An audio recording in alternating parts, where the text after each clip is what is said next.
డెఫినెట్గా ఓపెన్ సర్జరీతో పోలిస్తే laparoscopic surgery డెఫినెట్గా కాస్ట్లీ. లాప్రోస్కోపీతో పోలిస్తే నిజంగా రోబోటిక్ కూడా కొంత కాస్ట్లీ. నువ్వు పేషెంట్స్ని కౌన్సిలింగ్ చేస్తున్నప్పుడు వాళ్ళు ఎందుకు చేయించుకోవాలి కాస్ట్లీది? మోస్ట్ ఇంపార్టెంట్ సార్, ఈ మధ్య మనం ఉన్న life style is a very busy schedule. So అట్లాంటప్పుడు robotic what it most importantly offers is the precision with which we are doing surgery. Maybe some times పేషెంట్స్కి అర్థం కాదు, కానీ లాప్రోస్కోపీ ఎంత మంచిగా చేసినా compare to a robotic surgery the precision is relatively less.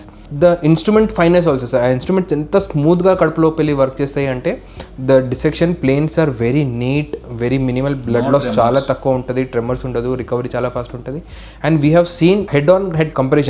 ఒక same surgery లాప్రోస్కోపీతో చేసి ఆ సేమ్ సర్జరీ రోబోటిక్తో చేస్తే we have seen patients with robotic really recovering too fast. Is point is well taken. ఎందుకంటే ఆ 10x రెజల్యూషన్ ఉండడము, దాంతోపాటు ఆ 3D vision ఉండడము, ఆ కొన్ని డిఫికల్ట్ ఏరియాస్లో సూచర్ చేయడానికి laparoscopy instruments are rigid instruments, అంటే గట్టిగా ఉంటాయి.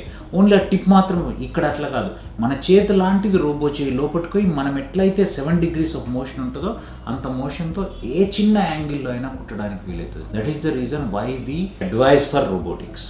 And we strongly believe, many times we discuss, after 15-20 years there will be only robotic surgery and open surgery ఏమో అనిపిస్తుంటుంది కొన్నిసార్లు. Robotic surgery is going to take over the laparoscopic surgery.